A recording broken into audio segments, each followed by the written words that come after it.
Okay, तो हमने last class तक कहाँ तक कर लिया था? आई थिंक हमने रिप्रेजेंटेटिव फ्रैक्शन तक कर लिया था।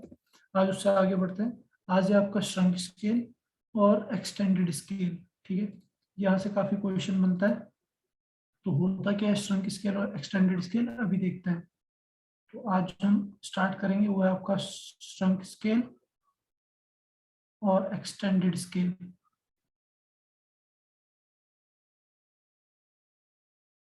ठीक, तो ये है क्या? जैसे आपने कोई मैप बनाया, सपोज आपने कुछ मैप बनाया, और ये मैप आपने, इसमें सारी डिटेलिंग की हुई है, कहाँ पे आपका रूट है, कहाँ पे आपका कौन सा एरिया आपने सर्वेट किया है, ये सारा इसमें बना हुआ है। ठीक है, यहाँ पे पॉन्ड है, यहाँ पे टावर है, कुछ भी करके, तो ये पूरा बना हुआ है, इसमें सारी डिटेलिंग हो रही है। और इसका कुछ पर्टिकुलर स्केल होगा, जैसे 1 सेंटीमीटर अपॉन मान लो 100 मीटर, यानी कि इसका जो अगर RF निकालोगे आप, रिप्रेजेंटेटिव फ्रैक्शन, तो 1 अपॉन कितना आएगा, 100 मीटर में कितना सेंटीमीटर होता है, 1 मीटर में 100 सेंटीमीटर, तो 100 से मल्टीप्लाई कर दोगे, तो यानी कि मतलब 1 सेंटीमीटर ऑन मैप दिखाएगा ग्राउंड के ऊपर 10,000 सेंटीमीटर। तो जब ये 10,000 सेंटीमीटर दिखाएगा, और आपने जो ये स्केल बनाया है, ये स्केल आपने बनाया, उसके बाद ये मैप प्रिपेयर करके आपने जो है कुछ टाइम के लिए इसे स्टोर कर दिया। स्टोर इन द सेंस आपने लैब में जाके रख दिया। तो जब लैब में आप रखोगे, तो due to change in temperature या फिर ह्यूमिडिटी, किसी भी वजह से ये क्या हो सकता है, ये स्केल, ये जो मैप है, ये श्रिंक हो सकता है, ये एक्सटेंड हो सकता है। श्रिंक मतलब छोटा हो जाना, या फिर एक्सटेंड मतलब बड़ा हो जाना, कुछ भी हो सकता है। ठीक है, तो यहाँ पे अब एक्चुअली जब आप कुछ सालों बाद इस मैप को चेक करोगे, तो इसमें वो सेम रीडिंग नहीं होगी जो यहाँ पे थी। पहले 1 centimetre equal to 100 metre ground पे दिखा रहा था, लेकिन अभी क्या है, ये श्रिंक हो गया है, मतलब ये छोटा हो गया है। ठीक है, तो अभी अगर मैं क्या मेजर करूंगा, 1 सेंटीमीटर मेजर करूंगा, ठीक है, 1 सेंटीमीटर तो मेजर करूंगा सपोज, तो ये 1 सेंटीमीटर एग्जैक्ट ये वाला 1 सेंटीमीटर नहीं होगा, ये कम होगा, यानी कि ये कुछ दिखाएगा आपका 0.9 सेंटीमीटर। ठीक है, तो ये 0.1 सेंटीमीटर से क्या हो गया, श्रिंक हो गया। आप ये मान लो, तो अगर मेरा मैप जो है श्रिंक हो गया है, तो मैं उससे एक्चुअल वैल्यू कैसे निकालूंगा, या एक्सटेंड बढ़ गया है तो उससे मैं कैसे एक्चुअल वैल्यू निकालूंगा, तो उसके लिए बनाए जाते हैं आपकी श्रंक स्केल और एक्सटेंडेड स्केल। ठीक है, तो ये क्या होता है, आपका जो ड्राइंग पेपर है, that will be shrink due to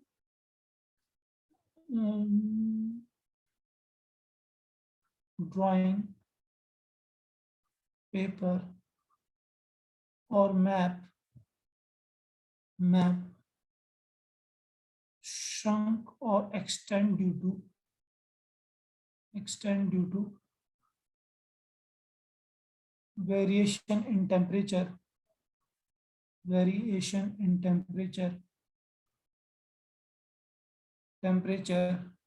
condition that is variation in temperature condition, that is change in atmospheric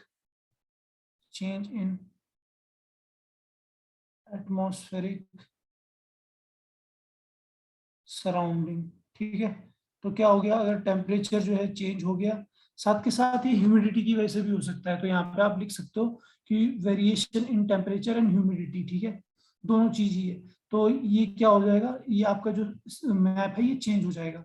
तो जो अब एक्चुअल वैल्यू जो ये पहले शो कर रहा था, जैसे सपोज इसके ऊपर मैं यहाँ पे अगर मैं पहले देखूं 1 सेंटीमीटर के हिसाब से, अगर मैं इसमें क्या कोई स्केल लाइन जो है मेजर करता हूँ 10 सेंटीमीटर की, तो इसने ग्राउंड पे कितना दिखाना चाहिए था, पहले कितना था 1 सेंटीमीटर, 10 सेंटीमीटर देख रहा हूँ तो कितना हो जाएगा, 10 के रिस्पेक्ट में इसने दिखाना चाहिए, कितना 10 सेंटीमीटर के रिस्पेक्ट में इसको दिखाना चाहिए, कितना 1 2 3 4 5, तो इतना दिखाना चाहिए। ठीक है, यानी 1 लाख सेंटीमीटर दिखाना चाहिए। 1 सेंटीमीटर पे कितना दिखा रहा है, 10,000, तो 10 मैंने इंक्रीज कर दिया, तो इतना दिखाना चाहिए। अभी जब मैं ये स्केल क्या हो गया, श्रंक हो गया, तो जब मैं 10 सेंटीमीटर मेजर करूंगा, तो ये 10 सेंटीमीटर एक्चुअल में नहीं दिखाएगा। ये मेजर तो आप 10 करोगे, लेकिन सपोज वो एक्चुअल 10 जो है कन्वर्ट हो गया 9.8 या कुछ में, किसी में भी कन्वर्ट हो गया, ठीक है। तो आप क्या कर सकते हो, इसको इससे एक्यूरेट वैल्यू भी, इसको करेक्ट करके जो है एक्यूरेट वैल्यू निकाल सकते हो। तो वो कैसे निकालोगे वो हम आज इसमें देखेंगे। तो यहाँ पे मैं लिख देता हूँ, steps involved to find,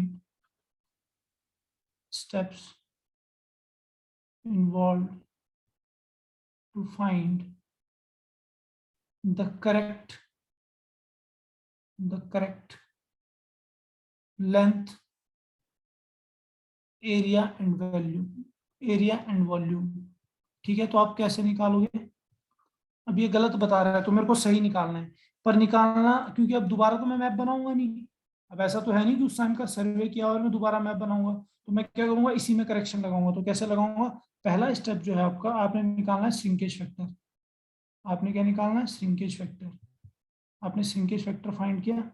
shrinkage factor क्या है, जो भी चेंज इन लेंथ हुआ है, change in length, change in length upon original length, upon original length. तो यहां से क्या मिल जाएगा आपको, श्रिंकेज फैक्टर मिल जाएगा। और कई एग्जाम में ये पूछा भी जाता है, व्हाट इज श्रिंकेज फैक्टर।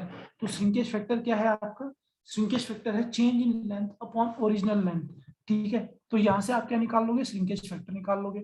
इसके बाद क्या निकालोगे आप, श्रिंक स्केल निकालोगे, या श्रंक स्केल, ठीक है। यहाँ पे चाहे तो आप एक्सटेंडेड भी लिख सकते हो, तो एक ही चीज है, श्रिंकेज निकालो जो एक्सटेंडेड निकालो, बात एक ही है, ठीक है। आप जहाँ जहाँ पे मैंने श्रिंक लिखा वहां पे एक्सटेंडेड लिख सकते हो। तो जो ओरिजिनल स्केल था, जैसे यहाँ पे ओरिजिनल स्केल कितना था, ये था, ओरिजिनल स्केल से आप मल्टीप्लाई कर दो अपना कौन सा, श्रिंकेज फैक्टर को, तो ये क्या बन जाएगा आपका, श्रंक स्केल बन जाएगा। आपने क्या कर दिया, चेंज कर दिया स्केल को। तो पहले तो आपने क्या किया, जो चेंज हुआ है लेंथ के ऊपर, जो ओरिजिनल लेंथ थी, जो पहले 10 सेंटीमीटर मेजर कर रहा था ओरिजिनल मैप पे, अब वो 9.8 सेंटीमीटर ही कर रहा है। तो आपने क्या निकाल दिया, वो फैक्टर निकाल दिया, किस फैक्टर से वो कम हुआ है। फिर आप क्या कर रहे हो, उसे स्केल में मल्टीप्लाई कर रहे हो। तो आपने क्या कर दिया, अपना श्रंक स्केल निकाल दिया, कितने फैक्टर से आपका स्केल श्रंक हुआ है, ठीक है। जब आप ये श्रंक स्केल निकाल दोगे तो उसके बाद आप इजीली जो है अपना करेक्टेड एरिया या करेक्टेड लेंथ फाइंड कर सकते हो। तो यहाँ पे करेक्टेड लेंथ क्या हो जाएगा, करेक्टेड लेंथ क्या हो जाएगा, जो आपने लेंथ मेजर किया, measured length, measured length, measured length upon shrunk scale. तो अगर आप क्या करोगे, अपने जो आपने अभी मेजर किया है उसको डिवाइड कर दो श्रंक स्केल से, तो आपकी करेक्टेड लेंथ आ जाएगी। सिमिलरली अगर आपको करेक्टेड एरिया निकालना है तो किस तरीके से निकालोगे, करेक्टेड एरिया निकालोगे तो किस तरीके से निकालोगे, आप क्या करोगे, मेजर्ड एरिया निकालो, मेजर्ड एरिया निकालो और उसको डिवाइड कर दो श्रंक स्केल, श्रंक स्केल का होल स्क्वायर। एरिया है तो होल स्क्वायर से डिवाइड करना है। करेक्टेड वॉल्यूम क्या हो जाएगा आपका, करेक्टेड वॉल्यूम क्या हो जाएगा आपका, ये हो जाएगा मेजर्ड वॉल्यूम, जो आपने मेजर किया है, measured volume upon shrunk scale, जो आपने स्केल फाइंड किया उसका क्यूब। तो इस तरीके से तीन फॉर्मूले हैं। इसमें से आपके एग्जाम के लिए क्या इंपॉर्टेंट है, बस मेरे हिसाब से ये इंपॉर्टेंट है, ठीक है।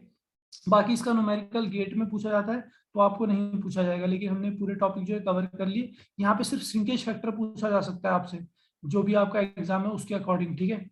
और अगर किसी को इस पे न्यूमेरिकल पूछना है तो जो डाउट सेशन होगा उसमें हम न्यूमेरिकल कर लेंगे इस पे, ठीक है। उस पर हम न्यूमेरिकल कर लेंगे, ठीक है। तो यहाँ पे मैं न्यूमेरिकल लिखूंगा, टाइम लगेगा उसमें, ठीक है। तो हम उस टाइम पे देख लेंगे अगर किसी को इस पे पर्टिकुलर इस टॉपिक पे जो है न्यूमेरिकल करना है। बाकी आपके लिए इंपॉर्टेंट जो है वो मैंने यहाँ पे मार्क कर दिया है। यहाँ पे कभी कभार पूछ लेता है श्रिंकेज फैक्टर बताओ, आपका जो भी आपका मैप श्रंक हुआ है तो उसमें श्रिंकेज फैक्टर बताओ। तो ये क्या होता है, change in length upon original length, okay, ठीक है। चलो आगे बढ़ते हैं, आगे चलते हैं वर्नियर स्केल पे, आगे हम चलते हैं वर्नियर स्केल पे, वर्नियर स्केल, ठीक है। अब वर्नियर स्केल क्या है, वर्नियर स्केल के दो पार्ट होते हैं, ठीक है। हमेशा जो भी आप वर्नियर स्केल देखोगे, जैसे आपका डायरेक्ट वर्नियर स्केल है, ठीक है। इसके जो टाइप होते हैं, डायरेक्ट वर्नियर स्केल, आपका रेट्रोगेट स्केल, ठीक है। तो ये कुछ टाइप के हैं आपके जो वर्नियर स्केल है। यहाँ से जो क्वेश्चन बनता है वो सिर्फ इतना बनता है, एक एक्सटेंडेड स्केल भी होता है कि भाई आपके जो वर्नियर स्केल के डिवीजन है वो मेन स्केल में कितने डिवीजन होंगे। ठीक है, तो मैं एक बार छोटा सा एक एग्जांपल दूंगा कि आप किस तरीके से पढ़ोगे। इसमें क्या होता है, नीचे एक मेन स्केल होता है इस तरीके से, ये नीचे मेन स्केल होगा तीनों में, ठीक है, मेन स्केल होता है, उसके ऊपर आपका एक वर्नियर स्केल इस तरीके से रोटेट करता है। अब इसकी डायरेक्शन जो है, अगर मैं बात करूं डायरेक्ट वर्नियर स्केल की तो इसकी डायरेक्शन इधर होगी। ठीक है, अगर मैं बात करूं रेट्रोग्रेड स्केल की तो इसकी डायरेक्शन इधर की तरफ होगी। मतलब ये वर्नियर स्केल मूव करेगा इसके ऊपर, ठीक है, वर्नियर स्केल मूव करेगा। और अगर मैं एक्सटेंडेड वर्नियर की बात करूं तो दोनों तरफ मूव करेगा ये, ठीक है, एक्सटेंडेड वर्नियर में दोनों तरफ मूव करेगा। ये नीचे वाला जो होता है ये होता है आपका मेन स्केल, और ऊपर वाला होता है वर्नियर स्केल। अब ये बनाया क्यों जाता है, ताकि मैं ज्यादा एक्यूरेट वैल्यू मेजर कर सकूं। क्योंकि इसमें क्या होता है, जनरली हम डेसिमल के बाद तक का जो पुराने स्केल होते थे उनमें क्या होता था, सिर्फ एक कंप्लीट वैल्यू मेजर कर पाते थे। फिर क्या हुआ, चेंज आया टाइम के साथ, फिर आपका स्केल इवॉल्व हुए, ठीक है, उसके बाद डायगोनल स्केल आए।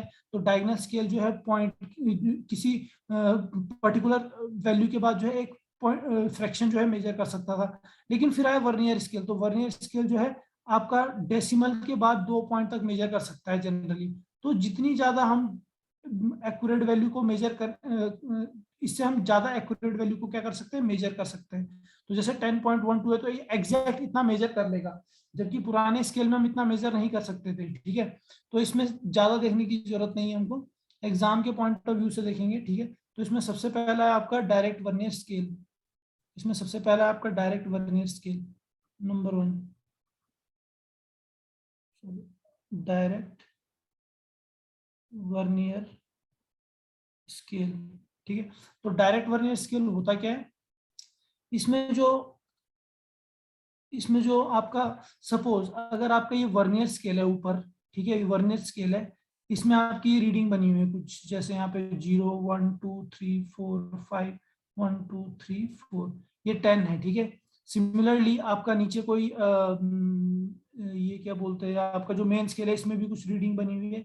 सपोज यहाँ पे रीडिंग बनी हुई है, यहाँ पे है 0, यानी यहाँ पे कोई वैल्यू ले लो 4, 1 2 3 4 5 6 7 8 9 9 10। तो जनरली जो आपका मेन स्केल होता है वो बड़ा होता है किससे, वर्नियर स्केल से। आपका मेन स्केल बड़ा होता है वर्नियर स्केल से, डायरेक्ट वर्नियर इसमें। ठीक है, तो अगर आपको कोई भी रीडिंग मेजर करनी है, सपोज आपने कोई भी वैल्यू मेजर करनी है यहाँ पे, तो मैं एक जनरल आइडिया दे रहा हूँ। ये देखो, सबसे पहले आप देखोगे कि आपका जो वर्नियर का 0 है वो कहाँ से स्टार्ट हो रहा है, ये 0 है, ये आपका 5 है, और ये यहाँ पे कंप्लीट वैल्यू है 1। ठीक है, सिमिलरली यहाँ पे 5 होगा, इससे आगे जाओगे तो आगे कहीं पे 6 होगा। तो यहाँ पे कैसे मेजर करोगे, ये एक तो ये हो गया 4.0 है यहाँ पे। ठीक है, और उसके बाद बेस्ट कौन साइड देखोगे, जैसे बेस्ट कौन साइड यहाँ पे आ रहा है, तो ये हो जाएगा आपका 4.05। ठीक है, सपोज सपोज ये यहाँ ना होके ये कहीं और होता, सपोज ये 1 के बाद होता, तो आप क्या बोलते हैं 4.1, और जिसके साथ बेस्ट कौन साइड होगा वो वैल्यू आएगी। तो इस तरीके से हम मेजर करते हैं, तो इतना डिटेल में जाने की जरूरत नहीं है कि क्या मेजरमेंट करते हैं, ये कभी नहीं पूछा जाएगा आपसे एग्जाम में। जो पूछा जाएगा वो मैं बताता हूँ। ठीक है, इसमें क्या पूछा जाता है आपसे कि कितना डिवीजन ऑन वर्नियर स्केल होगा इक्वल टू कितना डिवीजन ऑफ मेन स्केल। तो यहाँ पे जो होता है, अगर आपके n डिवीजन है, n division on vernier scale equal to हमेशा होते हैं n-1 division, n-1 division, n-1 division on main scale. ठीक है, अब ये आपको लग रहा होगा कि सर ने तो अभी बोला कि क्या बोलते हैं, आपका जो है वर्नियर स्केल में तो n बोला है, उसमें n-1 बोला है। खुद सोचो, कोई एक वैल्यू सोचो, मैं बोल रहा हूँ n इक्वल टू क्या है, 20 है, मान लो n इक्वल टू क्या है, 20 है। ठीक है, तो नीचे जो है आपका क्या बोलते हैं, ये मेन स्केल में कितना आ जाएगा, मेन स्केल में कितना आ जाएगा 19। क्यों, क्योंकि मेरा जो वैल्यू है यहाँ पे वो कितना है, n-1। अगर मैं n-1 निकालूंगा 19, तो 19 जितना आपका मेन स्केल में 19 रीडिंग है, और जो आपका वर्नियर स्केल में उसमें 20 रीडिंग है। आप खुद सोचो दोनों में से बड़ा कौन सा होगा। मेन स्केल को सिर्फ 19 रीडिंग लग रही है वहां पे उसको कवर करने के लिए, और जबकि उसको लग रही है 20। उसको लग रही है 20, उसको ज्यादा रीडिंग्स लगानी पड़ रही है, तो वो स्केल छोटा होगा। जनरली जिसको ज्यादा रीडिंग लगानी पड़ेगी वो छोटा होगा। तो यहाँ पे जो वर्नियर स्केल है वो क्या है आपका, छोटा है, ठीक है।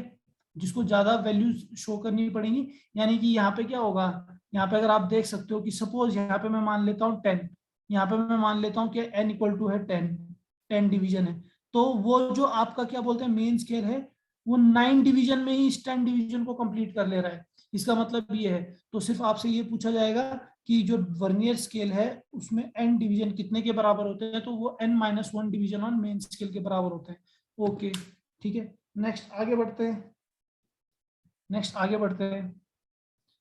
नेक्स्ट है आपका रेट्रोगेट स्केल। नेक्स्ट है आपका retrograde scale.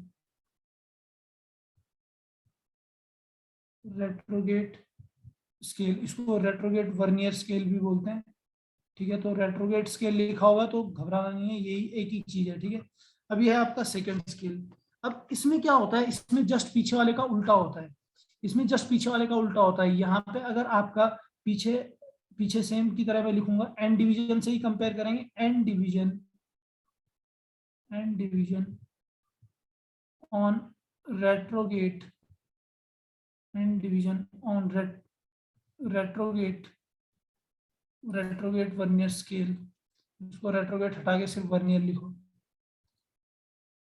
N division on vernier scale equal to होगा इसमें n+1 division on main scale, on main scale. तो देखो ये आपका मेन स्केल है यहाँ पे, ये आपका मेन स्केल है यहाँ पे, ठीक है।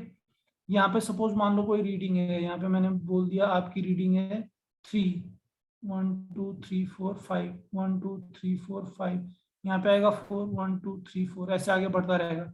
तो मैं क्या बोल रहा हूँ कि इसमें जो वैल्यू जाएगी, वो जो वैल्यू रीड होगी वो अपोजिट डायरेक्शन में होगी, ठीक है। इधर की तरफ मूव करेगा ये। तो यहाँ पे सपोज ये आ रहा है इधर, मैं मान लेता हूँ कहीं यहाँ पे आपका वर्नियर आ रहा है, और ये वर्नियर जो है आपका बड़ा होता है किससे, जनरली आपके मेन स्केल की रीडिंग से बड़ा होता है, ठीक है। तो सपोज यहाँ पे जो वैल्यू आ रही है वो आ रही है 0 की वैल्यू कहीं यहाँ पे। तो ये 1 2 3 4 5 6 7 8 9 10, सपोज यहाँ पे ये आपका वर्नियर स्केल है। तो रीडिंग कैसे पढ़ेंगे इसमें, देखो 3 तो पूरा कंप्लीट आ रहा है, उसके बाद 1 2, तो पॉइंट लगाने के बाद कितना हो गया 2 कंप्लीट आ रहा है।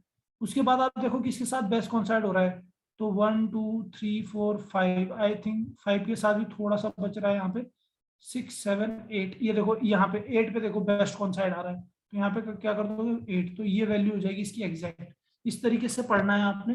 तो ये तो कभी आपको पूछेगा नहीं जनरली, सिर्फ पूछेगा कि n division on vernier scale कितने होते हैं, तो ये होते हैं n+1, ठीक है। अब फिर से वही आप एज्यूम कर सकते हो, मानो आपने रीडिंग n मानी 10, ठीक है। तो नीचे कितना हो जाएगा n+1 में कितना हो जाएगा 11, तो यानी मेन स्केल में जो 11 रीडिंग है उनको वर्नियर स्केल 10 रीडिंग में ही कंप्लीट कर ले रहा है। तो एक बड़ा कौन सा होगा, बड़ा वर्नियर स्केल होगा, उसे कम रीडिंग लग रही है 11 रीडिंग को कंप्लीट करने में, ठीक है। तो यहाँ पे बड़ा होगा आपका रेट्रोगेट स्केल। नेक्स्ट है आपका एक्सटेंडेड वर्नियर, ठीक है। नेक्स्ट है आपका एक्सटेंडेड वर्नियर, नेक्स्ट है आपका extended vernier.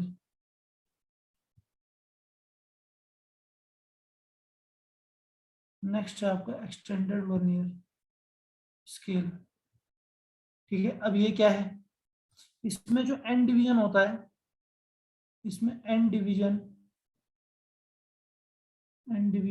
On vernier scale equal to होता है 2n-1 division, division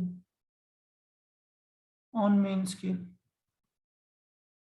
main scale, ठीक है। यहाँ पे डिवीजन छोड़ दिया मैंने, ये लिख लेना डिवीजन, ठीक है। अब ये कैसा होता है, ये कुछ इस तरीके का, इसका जो एग्जांपल है वो आपका थियोडोलाइट है, इसका जो एग्जांपल है वो आपका थियोडोलाइट है, ठीक है।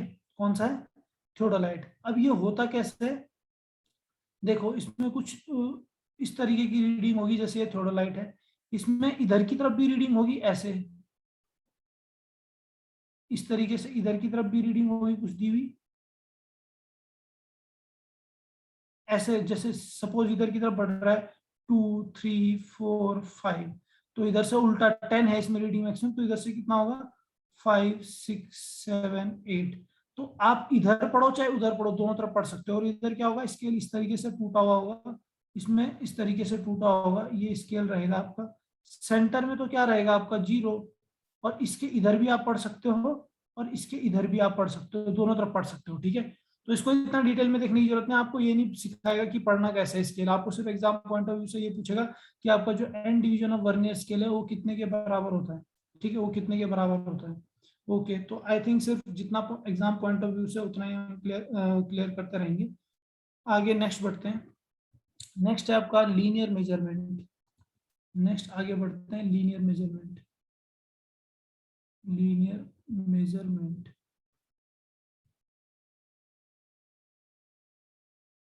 लीनियर मेजरमेंट ये आपका सेकेंड चैप्टर है, ठीक है।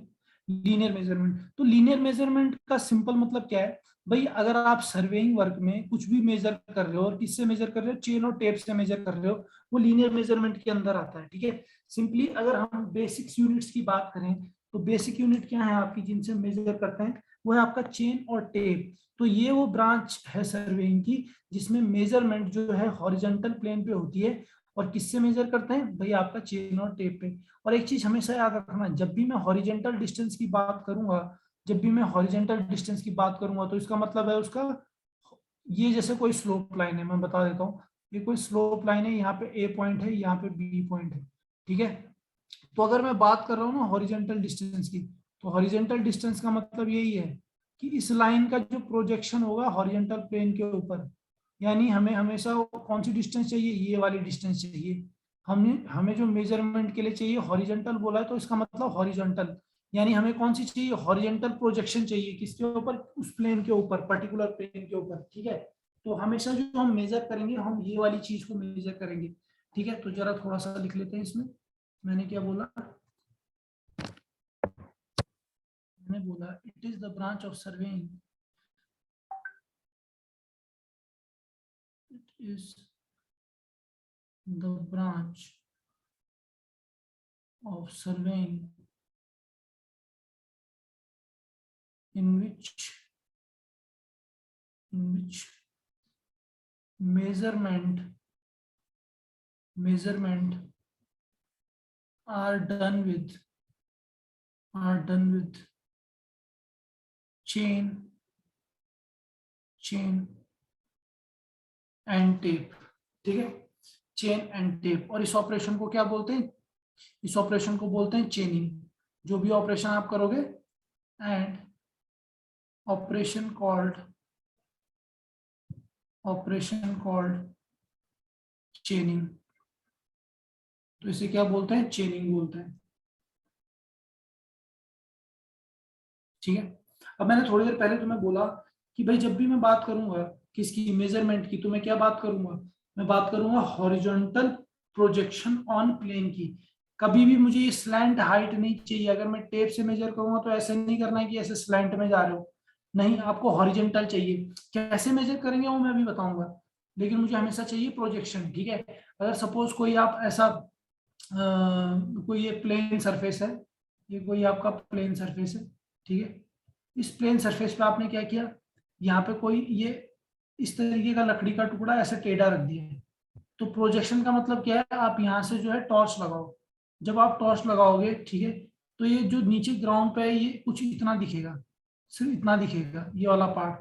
तो मेरे को कौन सा चाहिए, मुझे ये वाला प्रोजेक्शन चाहिए इसका, ठीक है, मुझे सिर्फ ये वाला प्रोजेक्शन चाहिए। तो हमेशा जो लेंथ मुझे चाहिए होगी वो प्रोजेक्टेड लेंथ चाहिए, मुझे एक्चुअल स्लैंट लेंथ नहीं चाहिए। हॉरिजॉन्टल डिस्टेंस का मतलब यही होता है, ठीक है। तो यहाँ पे मैं लिख देता हूँ नोट पॉइंट, बहुत इंपॉर्टेंट पॉइंट है, एक दो बार पूछा भी गया है। In linear measurement,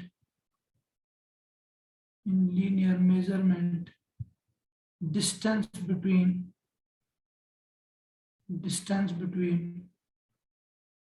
two points,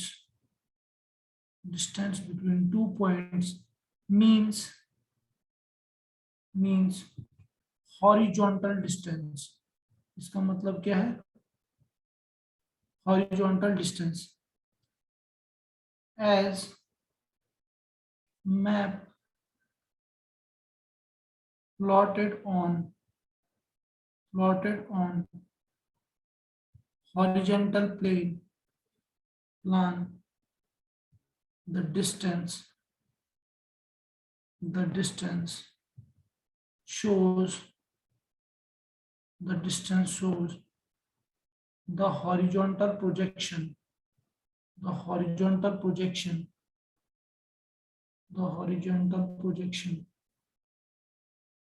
ये हॉरिजॉन्टल प्लेन है, ठीक है, horizontal plane shows horizontal projection on the plane. वही मैंने बोला, अगर आप ऊपर से टॉर्च लगाओगे तो आपको क्या दिखेगा, प्रोजेक्टेड लेंथ दिखेगी, और हमको सिर्फ उसी से मतलब है। अब तीन तरीके से कर सकते हो आप, ठीक है। देयर आर थ्री मेथड, तो जो वहां पे है आपके लीनियर मेजरमेंट में, there are general three methods.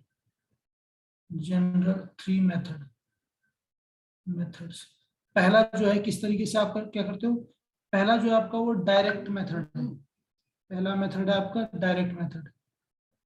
अब ये डायरेक्ट मेथड क्या है, देखते रहो। ये डायरेक्ट मेथड क्या है, ये आपका स्लोप ग्राउंड है। अब मैं बताऊंगा अब क्या, कैसे कैसे मेजर करोगे आप प्रोजेक्टेड लेंथ, मैं बताता हूँ। यहाँ पे ये ए पॉइंट है, ये आपका बी पॉइंट है। आप चेन लेके जाओ, कोई 20 मीटर की चेन है, एक बंदा आगे रहेगा, पीछे वाला रहेगा फॉलोअर, आगे पीछे रहेगा फॉलोअर, आगे वाला रहेगा जो आगे मूव करेगा, उसे हेडर बोलते हैं, या फिर कुछ भी बोल लो, ठीक है, जो आगे मूव करेगा। तो आप क्या करो, चेन पकड़ोगे, आपने चेन पकड़ी हो, इसको स्ट्रेट लेके जाओगे, लेके गए स्ट्रेट। उसके बाद जो चेन खत्म हो जाएगी, यहाँ से आप प्लम बॉब की हेल्प से नीचे जो है लोकेट कर दोगे ग्राउंड पे कि हमने कहाँ तक मेजर किया है। फिर पीछे वाला आगे बढ़ेगा, फिर आप चेन को हॉरिजॉन्टली लेके जाओ, ठीक है, फिर इसको क्या कर दो, ग्राउंड पे जो है प्लम बॉब की हेल्प से नीचे लोकेट कर दो। सिमिलरली इसमें भी क्या करोगे, आगे लेके जाओ, और आपने क्या कर दिया, ग्राउंड पे से लोकेट कर दिया। तो आपने क्या निकाला, ये D1 था, ये D2 था, ये सपोज D3 था, है तो ये 20-20-20 है। तो जब आप इसको प्रोजेक्ट करोगे ग्राउंड पे, देखो साफ साफ आपको दिख रहा होगा कि यहाँ तक क्या है D1, यहाँ तक क्या है D2, और यहाँ तक क्या है D3।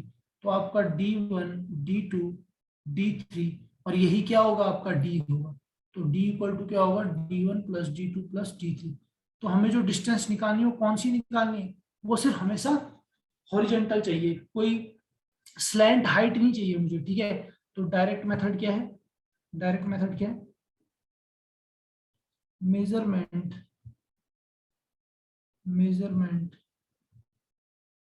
Are done with the help of chain and tape. ये डायरेक्ट मेथड है, ठीक है, चेन और टेप लेके जाओ और डायरेक्टली मेजर कर लो, ठीक है, ओके। नेक्स्ट मेथड क्या है, नेक्स्ट मेथड है आपका ऑप्टिकल मेथड। नेक्स्ट मेथड जो इसके अंदर है आपका वो है optical method, okay. Next method जो है आपका वो है ऑप्टिकल मेथड। अब ये ऑप्टिकल मेथड क्या है, ठीक है, इसमें हम इनडायरेक्टली मेजर करते हैं हॉरिजॉन्टल डिस्टेंस को। कैसे मेजर करते हैं, इनडायरेक्टली। तो इसमें इनडायरेक्टली कैसे करेंगे, हम लेंगे टैकोमीटर की हेल्प। किसकी लेंगे, टैकोमीटर की। सपोज ये आपका यहाँ पे टैकोमीट्री है, ये टैकोमीटर है। अब इसमें क्या होता है, ठीक है, इसमें क्या होता है, इस तरीके से जो है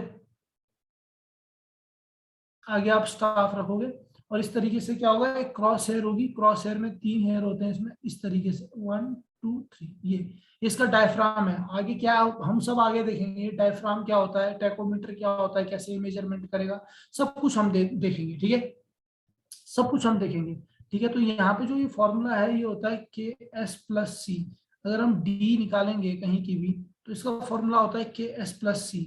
अब जो ये K है, ये मल्टीप्लाइंग कांस्टेंट है, और ये जो C है, ये एडिटिव कांस्टेंट है। अब ये क्या होते हैं हम आगे देखेंगे इसको, ठीक है, तो अभी ज्यादा सोचो मत। तो D मैं सीधा क्या करूंगा, मुझे सिर्फ ये मेजर करना पड़ेगा S, और ये S क्या होगा, ये S यहाँ की डिस्टेंस होगी।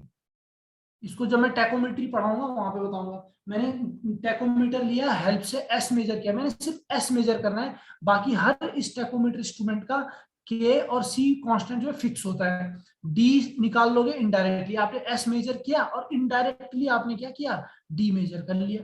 तो इस तरीके से होता है, ठीक है। तो सिर्फ इतना ध्यान रखो कि ऑप्टिकल मेथड में क्या यूज करते हैं, तो टैकोमीटर इज यूज, क्या यूज करते हैं, tachometer, tachometer is use in measuring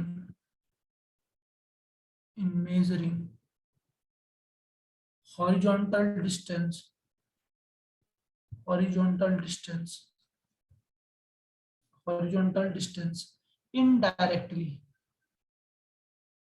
indirectly। Okay, तो ये दूसरा मेथड हो गया। तीसरा मेथड क्या है आपका, तीसरा मेथड है आपका ईडीएम मेथड। तीसरा मेथड क्या है आपका, ईडीएम मेथड। अब ये ईडीएम है क्या, ये है electromagnetic distance measuring device, electromagnetic magnetic distance measuring device, ठीक है। अब है ईडीएम। अब ईडीएम क्या होता है, इस तरीके का एक रिमोट सा रहता है, ठीक है, ऐसा जैसा आपका मोबाइल रहता है कुछ वैसा ही रहता है। यहाँ पे एक रीडिंग वाला स्क्रीन रहेगी, यहाँ से क्या होगा, जैसे आप उसको ऑन करोगे एक लेजर बढ़ेगी आगे। तो सपोज कोई डिस्टेंस पे वॉल है, यहाँ पे वॉल है, तो ये क्या जाएगी, ये लेजर यहाँ पे जाएगी, ये जैसे से टकराएगी इंटरसेप्ट करेगी, ये यहाँ पे क्या है कुछ रीडिंग नोट कर लेगा, जैसे सपोज 10.2 मीटर। तो ये डायरेक्टली क्या है मेजर कर लेता है। तो जो ये निकलती है इससे, ये इलेक्ट्रोमैग्नेटिक वेव, यानी जो आपकी लाइट वेव होती है, तो हम किसको यूज करते हैं, इसमें यूज करते हैं, use light wave for measurement, light wave for measurement, ठीक है। तो ये लेटेस्ट टेक्निक है। सीधा लाइट को क्या किया, जैसे आप ऑन करोगे इसको, जो भी वॉल से आपको डिस्टेंस मेजर करनी है उस वॉल की तरफ इसको क्या कर दो, जिस जिस भी वॉल की आपने मेजरमेंट करनी है उस वॉल की तरफ क्या कर दो, इसका फेस कर दो। लाइट जैसे इंटरसेप्ट होगी, मतलब टकराएगी उससे, इंटरसेप्ट मतलब टकराएगी और टूट जाएगी, क्योंकि अगर आप आगे कुछ, आगे उसमें कुछ है ही नहीं, तो लाइट तो आगे चलती चली जाएगी। अगर आप क्या करोगे, ब्रेक करना चाहोगे, तो उसके लिए आपको किसी ना किसी ऑब्स्ट्रक्शन से किसी ऑब्स्ट्रक्शन पे उसे दिखाना होगा। तो जो ऑब्स्ट्रक्शन है सामने वो वॉल है, तो वॉल पे जैसे पहुंचेगी वो क्या हो जाएगी, आपकी वेव जो इंटरसेप्ट हो जाएगी, टूट जाएगी, और जैसे वो ब्रेक कर जाती है वो वहां पे क्या कर देता है, रीडिंग शो कर देगा आपको, ठीक है। तो ये तो है हमारे कुछ मेथड, ठीक है, जिन मेथड को हम क्या करते हैं, यूज करते हैं किसके लिए, आपका लीनियर मेजरमेंट के लिए।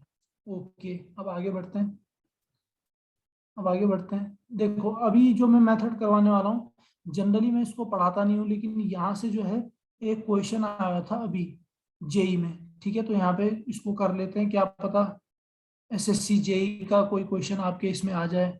इसमें जो पूछा गया था वो पूछा गया था 500 मीटर से, ठीक है। तो देखते हैं 500 मीटर किस लिए यूज होता है। तो आपको पता होना चाहिए 500 मीटर जो है लीनियर मेजरमेंट के लिए ही यूज होता है।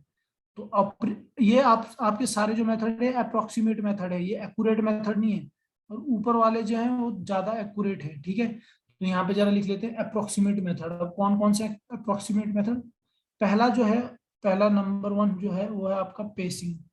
अब ये पेसिंग का मतलब क्या है, देखो एक सिंपल कोई पर्सन है, ये पर्सन है, ठीक है, इसके हाथ हैं, इसके पैर हैं। तो जनरली इसके जो पैर के बीच की स्टेप डिस्टेंस होती है वो होती है 75 से 85 centimetre.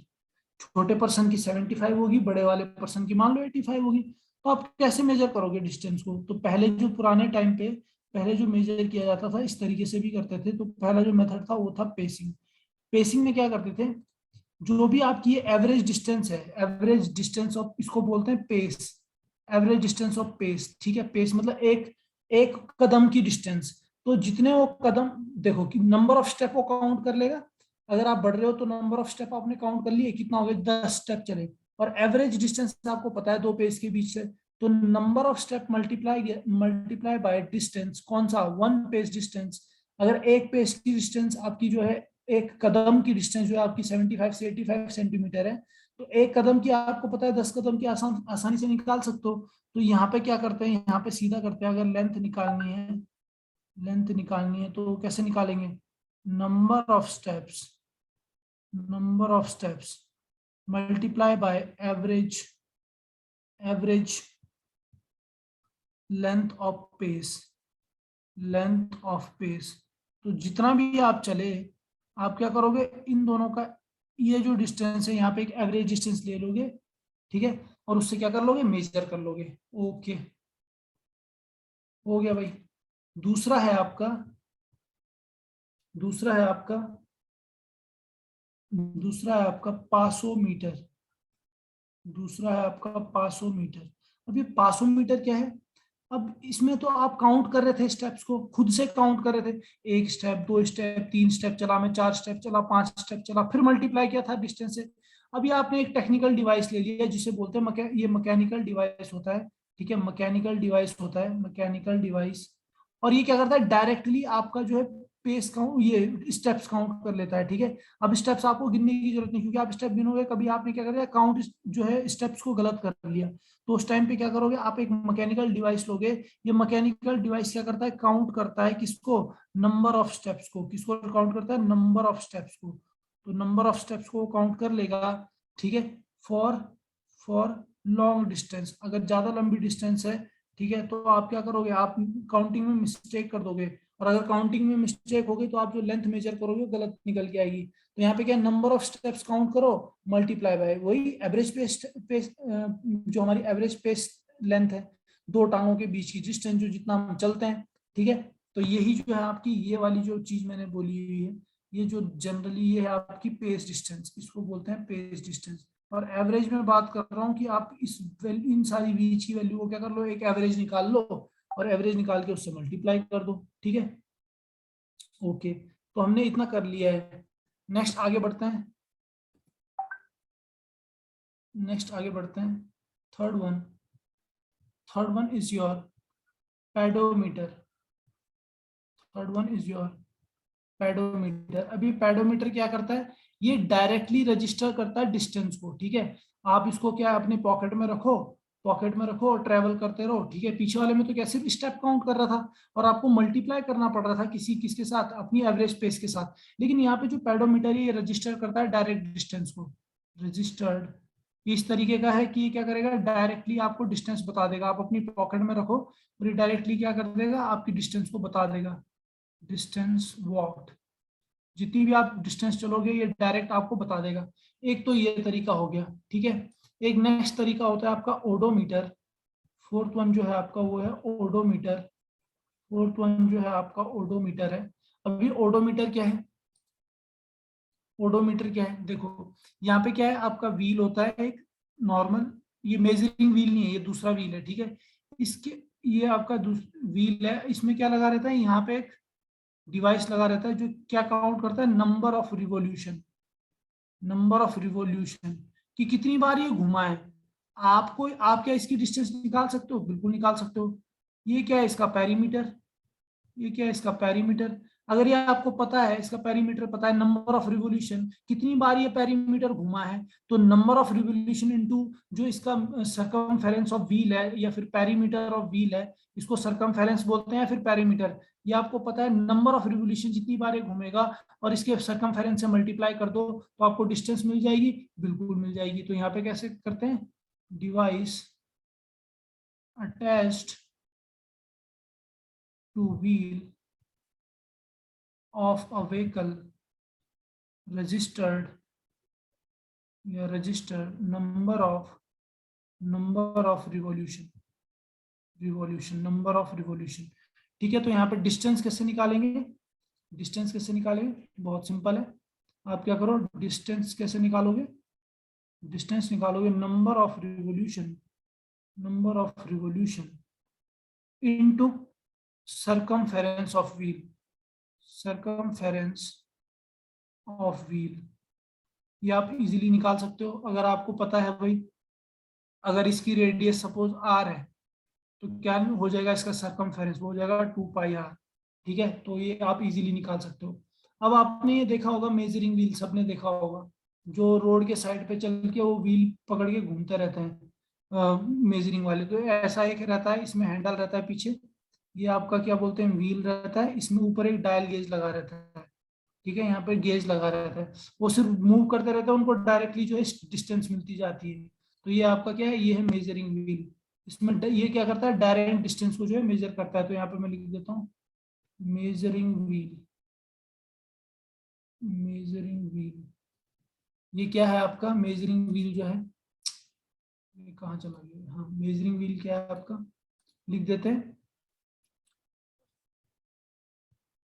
Distance is recorded is recorded directly directly on the dial gauge, on the dial gauge attached to wheel, attached to wheel। Okay, अब इसमें लास्ट मेथड बचता है। ठीक है, लास्ट मेथड क्या है, स्पीडोमीटर। अब ये तो आपने हर जगह देखा होगा यार, ये क्या है स्पीडोमीटर, ये हर गाड़ी में लगा हुआ रहता है, कार के अंदर, आपके बाइक के अंदर, सबकी जगह। जब आप नई नई बाइक खरीदते हो तो उसमें दिखाता है कि इतने किलोमीटर चल चुकी है गाड़ी, उसमें क्या होता है वो डायरेक्ट रहता है। तो हर ऑटोमोबाइल के अंदर क्या होता है, स्पीडोमीटर होता है, जो क्या डायरेक्टली स्पीड को, स्पीड भी बताता है, साथ के साथ डिस्टेंस भी बताता है। तो यहाँ पे मैं लिख देता हूँ all automobile have speedometer. Speedometer, तो ये स्पीड भी बताता है और क्या बताता है, to indicate speed, speed and distance travelled, and distance travelled. ठीक है, आप जब क्या करने जाते होंगे, सर्विसिंग करवाने जाते होंगे गाड़ी की, तो वो बोलते हैं कितनी चल चुकी है गाड़ी, तो उसमें वो पूरा डायरेक्टली रहता है। ऐसे भी क्या कर सकते हो आप, मेजर कर सकते हो। तो आई थिंक ये हमने मेथड कर लिए हैं, बाकी हम नेक्स्ट लेक्चर में करेंगे। ठीक है, कल हम जो स्टार्ट करेंगे वो करेंगे चेन सर्वे किस तरीके से किया जाता है, उसको देखेंगे। ठीक है,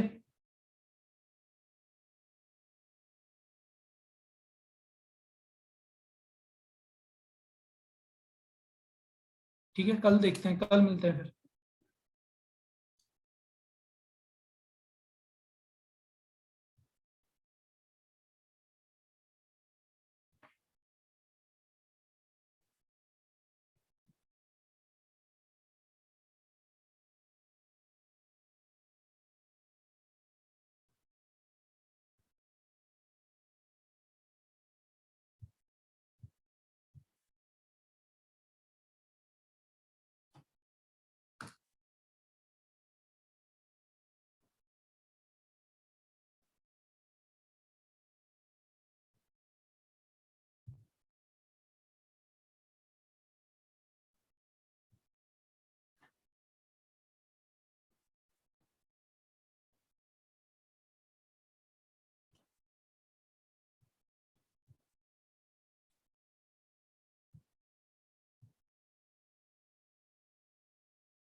हेलो।